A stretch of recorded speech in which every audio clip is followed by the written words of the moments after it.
દર્શક મિત્રો, કાનમ એક્સપ્રેસ ન્યૂઝમાં આપનું સ્વાગત છે। સમાચારની શરૂઆત કરતા પહેલા જોઈએ આજના મુખ્ય સમાચાર।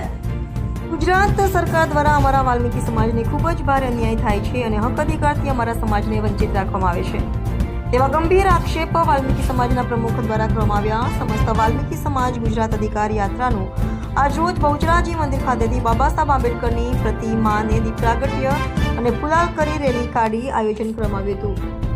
અધિકાર યાત્રા રેલી બહુચરાજી મંદિરેથી મુખ્ય બજાર સહિત નગરપાલિકામાં સમાપન થઈ હતી।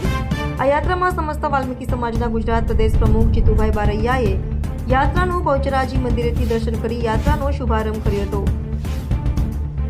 આ યાત્રાનો મુખ્ય ઉદ્દેશ ગુજરાતભરમાં વાલ્મીકી સમાજના પ્રશ્નોને તેના પર થતું શોષણ અટકાવવા માટે યાત્રા કાઢવામાં આવી હતી। અમારો સમાજ શિક્ષિત અને જાગૃત બને તરફથી એક મજબૂત અને એક પાવરફુલ સમાજ બની રહ્યો છે। જ્યારે ગુજરાતમાં અમારા સમાજનું વર્ષોથી શોષણ થાય છે, જેથી હવે જે શોષણ થાય છે તેનો અવાજ ઉઠાવવા માટે હવે અમારો સમાજ જાગી ગયો છે। કોન્ટ્રાક્ટર પ્રથા દ્વારા અમારું શોષણ કરવામાં આવે છે, તે કોન્ટ્રાક્ટર પ્રથા પણ દૂર કરવામાં આવે તેમ પ્રદેશ અધ્યક્ષ જીતુભાઈ બારૈયાએ જણાવ્યું હતું। વાલ્મીકી સમાજ ગુજરાતની અધિકારી યાત્રામાં ભાજપ હાય હાયના ગુજરાત સરકાર હાય હાય ભાજપ તેરી તાનાશાહી નહીં ચલેગી, કોન્ટ્રાક્ટ પ્રથા દૂર કરો, જય ભીમ, जब तक सूरज चांद रहेगा, बाबा तेरा नाम रहेगा જેવા અનેક સૂત્રોચ્ચાર સાથે આમોદ નગરપાલિકાને ગુંજવી દીધી હતી। અત્રે ઉલ્લેખનીય છે કે સમસ્ત વાલ્મીકી સમાજ ગુજરાત અધિકાર યાત્રા આમોદ નગરપાલિકા ખાતે આવી હતી। નગરપાલિકાના ચીફ ઓફિસર ખાતે આવી હતી। નગરપાલિકાના ચીફ ઓફિસર અને પ્રમુખ જલપાબેન પટેલ સાથે વાલ્મીકી સમાજ સાથે શોષણ થતા પ્રશ્નોને લઈ વાતચીત કરવામાં આવી હતી। જીતુભાઈ બારૈયા, પ્રદેશ પ્રમુખ મનરભાઈ राठौड़, गुजरात प्रदेश प्रवक्ता हरीशभाई मेड़ा, कारोबारी चेरमेन मोहलभाई सोलंकी, मध्य गुजरात महामंत्री, मध्य गुजरात प्रभारी नरेश सोलंकी તેમજ આમોદ નગરપાલિકા પ્રમુખ સહિત તમામ વાલ્મીકી સમાજના કાર્યક્રમમાં ઉપસ્થિત રહ્યો હતો, જેમાં કેટલાક પ્રશ્નોનું નિરાકરણ માટે મુખ્ય અધિકારી અને પ્રમુખે મૌખિક બાંયધરી આપેલ છે। Reporter Akbar Belim, Kanam express news, Amod.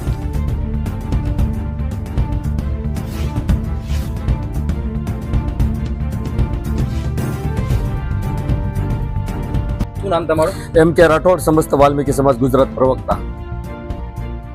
આજે તારીખ 18/8/2025 ના રોજ આમોદ નગરપાલિકામાં અધિકાર યાત્રાના માધ્યમથી અમે આમોદ નગરપાલિકાના ચીફ ઓફિસરને કહેવાય છે કે અહીં લઘુત્તમ વેતન ધારો જે આપવામાં નથી આવતો એ લઘુત્તમ વેતન ધારો આપવામાં આવે અને જે ચાલુ નોકરીએ જે કોઈ અવસાન પામ્યા હોય, જે કાયમિક નોકરિયાત હોય એમના વારસદારને નોકરી આપવામાં આવે અને જે કોન્ટ્રાક્ટ પ્રથા જે છે અમે ગુજરાતની અંદર જે અધિકાર યાત્રાના માધ્યમથી જે કોન્ટ્રાક્ટ પ્રથા જે છે, જે માત્ર સફાઈમાં કે જે ઝાડુ મારવામાં કોન્ટ્રાક્ટ પ્રથા છે, એ કોન્ટ્રાક્ટ પ્રથા બંધ કરવા, નાબૂદ કરવા માટે તેને ખાસ સંદેશ દેવા આવ્યા છે ગુજરાત સરકારને કે કોન્ટ્રાક્ટ પ્રથા બંધ કરો।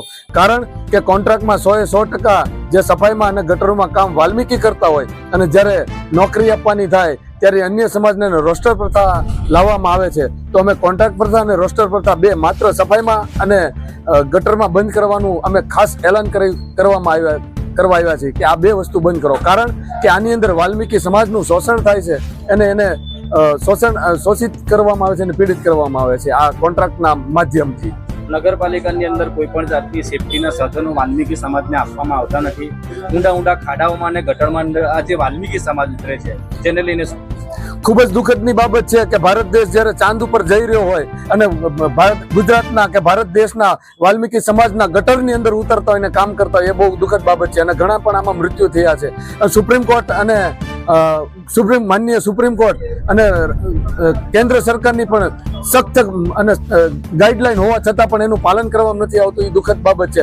કારણ કે જે લખાણની અંદર તો લખાયેલું હોય છે પણ એનું પાલન કરવામાં નથી આવતું, જેથી કરીને વાલ્મીકી સમાજનું શોષણ થાય છે અને એનું મૃત્યુ થાય છે અને એના જે કાંઈ હોય એ જે કાંઈ દેવાના સાધનો હોય એ આ લોકો સાધનના નામે પૈસા ખાઈ જાય છે, રૂપિયા ખાઈ જાય છે। વર્ષોથી આમોદ નગરપાલિકાની અંદર વાલ્મીકી સમાજના પ્રશ્નોનું નિરાકરણ નથી આવતું, જે બાબતે આવનાર સમયની અંદર વાલ્મીકી સમાજ શું પગલાં ભરશે?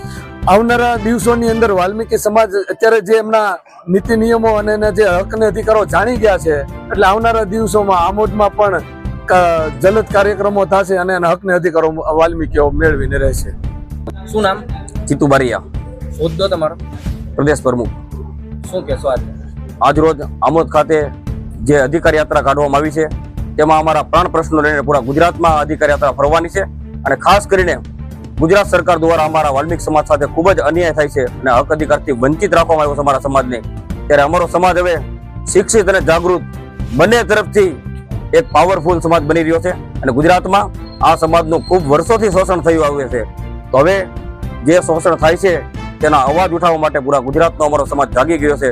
તો ખાસ કરીને ગુજરાતમાં જે 2 સીટ હતી જે અનામતમાં અમને આપેલી, જે જિલ્લા દીઠ 2 સીટ તેને રદ કરવામાં આવી છે 2012માં, તેને પુનઃ શરૂ કરવામાં આવે. અને જે કોન્ટ્રાક્ટ પ્રથા છે, જે કોન્ટ્રાક્ટ પ્રથા દ્વારા અમારું શોષણ કરવામાં આવે છે, તેમાં કોન્ટ્રાક્ટ પ્રથા હોય, પછી એજન્સી હોય, સખી સખા મંડળ હોય, આવી સરકારની નીતિ સામે સતત અમે વિરોધ કરવી છે અને આ પ્રથા દૂર કરવી જોઈએ. અને ખાસ કરીને રોસ્ટર પ્રથા, તો કે રોસ્ટર પ્રથામાં જ્યારે વાલ્મીકી સમાજને નોકરી આપવાની થાય ત્યારે આ લોકોનો કોન્ટ્રાક્ટ બેઝમાં શોષણ કરે છે અને જ્યારે ફિક્સમાં નોકરી આપવાની થાય ત્યારે અન્ય સમાજને આપે છે. અને અન્ય સમાજના જે કર્મચારીઓ છે તે ખાસ કરીને ટેબલ વર્કનું કામ કરે છે અને ડ્રાઇવિંગનું કામ કરે છે અને વાલ્મીક સમાજના અધિકારીઓ બની જાય છે. તો ખાસ કરીને આવી નીતિ બંધ કરીને સરકારે પ્રથમ પ્રાયોરિટી વાલ્મીકી સમાજના સફાઈ કામદારોને આપવી જોઈએ. અને ગુજરાતમાંથી જો અમારી માંગ સ્વીકારવામાં નહીં આવે તો આવનાર સમયમાં સત્યાગ્રહ સાવણી ખાતે ગાંધીનગરમાં પૂરા ગુજરાતની આવશ્યક સેવા એટલે સફાઈ કામગીરી બંધ કરીને આંદોલન કરવામાં આવશે. આમોદ નગરપાલિકાની અંદર કયા મુદ્દા લઈને આજે તમે આવ્યા છો? આજે અધિકાર યાત્રાના ભાગરૂપે આમોદ નગરપાલિકામાં જે વેતન પર જે ઓછું આપવામાં આવે છે તેની એક માંગ છે અને વેતન જે પૂરતું આપવામાં આવે તે માટે ચીફ ઓફિસર સાહેબની મુલાકાત લેવાના છે. અને ખાસ કરીને તો અધિકાર યાત્રા જે આજે નીકળી છે આમોદથી, કે જે પ્રથમ શરૂઆત આમોદથી થઈ છે, આની પૂરા ગુજરાતમાં ઇફેક્ટ પડવાની છે અને પૂરા ગુજરાતના વાલ્મીકી સમાજ હવે સમજુ, જાગૃત અને શિક્ષિત થયો છે. તો આ સરકાર સામે લડવા માટે તૈયાર છે.